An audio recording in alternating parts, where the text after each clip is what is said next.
ਅਗਲੀਆਂ ਖਬਰਾਂ ਵੱਲ ਚੱਲੀਏ ਤੇ ਜਿਹੜਾ ਸੀਡੀਸੀ ਦਾ ਸਟਾਫ ਹੈਗਾ ਆ, ਉਹ ਕਹਿੰਦੇ ਵੀ ਅਸੀਂ ਤਾਂ ਇੱਕ ਤਰ੍ਹਾਂ ਨਾਲ ਬਲਾਈਂਡ ਸਾਈਡਡ ਹੋ ਗਏ ਆ। ਜਿਹੜਾ ਚਾਈਲਡ ਵੈਕਸੀਨ ਸਕੇਡਿਊਲ ਨੂੰ ਲੈ ਕੇ ਇੱਕ ਤਰ੍ਹਾਂ ਨਾਲ ਯੂਨੀਲੇਟਰਲੀ ਜਿਹੜਾ ਓਵਰਹਾਲ ਕਰ ਦਿੱਤਾ ਗਿਆ ਹੈਗਾ ਆ।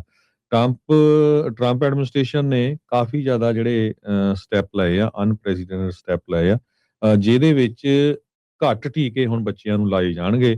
ਕਹਿੰਦੇ ਭਈ without extensive consultation with carrier scientists।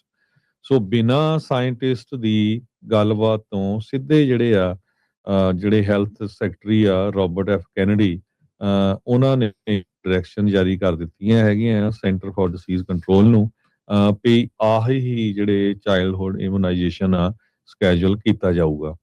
So US ਦੇ ਜਿਹੜੇ ਹੈਲਥ ਆਫੀਸ਼ੀਅਲਸ ਆ, ਉਹਨਾਂ ਨੇ ਇਹ ਕਿਹਾ ਵੀ ਹੁਣ ਸਾਨੂੰ ਤਾਂ ਆਰਡਰ ਆ ਗਿਆ, ਅਸੀਂ ਤਾਂ ਆਹੀ ਕੁਝ ਕਰ ਸਕਦੇ ਹਾਂ, ਪਰ ਜਿਹੜੇ ਸਾਇੰਟਿਸਟ ਆ, ਡਾਕਟਰਸ ਆ, ਉਹ ਇਹ ਕਹਿ ਰਹੇ ਆ ਵੀ ਜੋ ਪਹਿਲਾਂ ਚੱਲ ਰਿਹਾ ਸੀ ਬਿਲਕੁਲ ਸਹੀ ਸੀ, ਪਰ ਹੁਣ ਜੋ ਟੀਕੇ ਆ ਵੈਕਸੀਨ ਆ ਬੱਚਿਆਂ ਦੇ, ਉਹ ਘਟਾ ਦਿੱਤੇ ਗਏ ਹੈਗੇ ਆ। 5 ਦੇ ਕਰੀਬ ਜਿਹੜੇ ਸਾਇੰਟਿਸਟ ਤੇ ਜਿਹੜੇ ਰਿਸਰਚਰਸ ਹੈਗੇ ਆ, ਉਹ ਬੋਲੇ ਆ, ਕਹਿੰਦੇ ਵੀ ਅਸੀਂ ਆਪਣਾ ਨਾਂ ਤਾਂ ਨਹੀਂ ਦੇ ਸਕਦੇ ਕਿਉਂਕਿ ਰਿਟੈਲੀਏਸ਼ਨ ਹੋਊਗੀ, ਪਰ ਕਹਿੰਦੇ ਵੀ ਐਕਸਪਰਟਸ ਨੂੰ ਬਾਈਪਾਸ ਕਰ ਦਿੱਤਾ ਗਿਆ ਹੈਗਾ ਆ, ਜੋ ਹੈਲਥ ਸਰਵਿਸਿਜ਼ ਡਿਪਾਰਟਮੈਂਟ ਹੈਗੀ ਆ, ਉਹਦੇ ਵੱਲੋਂ।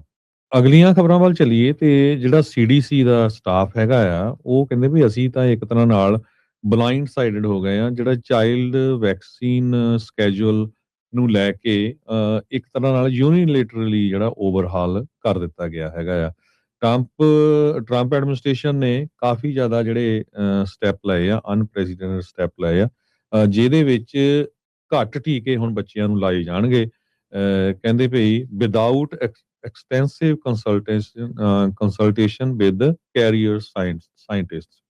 ਸੋ ਬਿਨਾਂ ਸਾਇੰਟਿਸਟ ਦੀ ਗੱਲਬਾਤ ਤੋਂ ਸਿੱਧੇ ਜਿਹੜੇ ਆ ਜਿਹੜੇ ਹੈਲਥ ਸੈਕਟਰੀ ਆ ਰੋਬਰਟ ਐਫ ਕੈਨੇਡੀ, ਉਹਨਾਂ ਨੇ ਡਾਇਰੈਕਸ਼ਨ ਜਾਰੀ ਕਰ ਦਿੱਤੀਆਂ ਹੈਗੀਆਂ ਸੈਂਟਰ ਫਾਰ ਡਿਸੀਜ਼ ਕੰਟਰੋਲ ਨੂੰ, ਵੀ ਆਹੀ ਜਿਹੜੇ ਚਾਈਲਡਹੁੱਡ ਇਮੂਨਾਈਜੇਸ਼ਨ ਆ ਸਕੇਜੂਲ ਕੀਤਾ ਜਾਊਗਾ। ਸੋ ਯੂਐਸ ਦੇ ਜਿਹੜੇ ਹੈਲਥ ਆਫੀਸ਼ੀਅਲਸ ਆ, ਉਹਨਾਂ ਨੇ ਇਹ ਕਿਹਾ ਵੀ ਹੁਣ ਸਾਨੂੰ ਤਾਂ ਆਰਡਰ ਆ ਗਿਆ, ਅਸੀਂ ਤਾਂ ਆਹੀ ਕੁਝ ਕਰ ਸਕਦੇ ਹਾਂ, ਪਰ ਜਿਹੜੇ ਸਾਇੰਟਿਸਟ ਆ, ਡਾਕਟਰਸ ਆ, ਉਹ ਇਹ ਕਹਿ ਰਹੇ ਆ ਵੀ ਜੋ ਪਹਿਲਾਂ ਚੱਲ ਰਿਹਾ ਸੀ ਬਿਲਕੁਲ ਸਹੀ ਸੀ, ਪਰ ਹੁਣ ਜੋ ਟੀਕੇ ਆ ਵੈਕਸੀਨ ਆ ਬੱਚਿਆਂ ਦੇ, ਉਹ ਘਟਾ ਦਿੱਤੇ ਗਏ ਹੈਗੇ ਆ। 5 ਦੇ ਕਰੀਬ ਜਿਹੜੇ ਸਾਇੰਟਿਸਟ ਤੇ ਜਿਹੜੇ ਰਿਸਰਚਰਸ ਹੈਗੇ ਆ, ਉਹ ਬੋਲੇ ਆ, ਕਹਿੰਦੇ ਵੀ ਅਸੀਂ ਆਪਣਾ ਨਾਂ ਤਾਂ ਨਹੀਂ ਦੇ ਸਕਦੇ ਕਿਉਂਕਿ ਰਿਟੈਲੀਏਸ਼ਨ ਹੋਊਗੀ, ਪਰ ਕਹਿੰਦੇ ਵੀ ਐਕਸਪਰਟਸ ਨੂੰ ਬਾਈਪਾਸ ਕਰ ਦਿੱਤਾ ਗਿਆ ਹੈਗਾ ਆ, ਜੋ ਹੈਲਥ ਸਰਵਿਸਿਜ਼ ਡਿਪਾਰਟਮੈਂਟ ਹੈਗੀ ਆ, ਉਹਦੇ ਵੱਲੋਂ।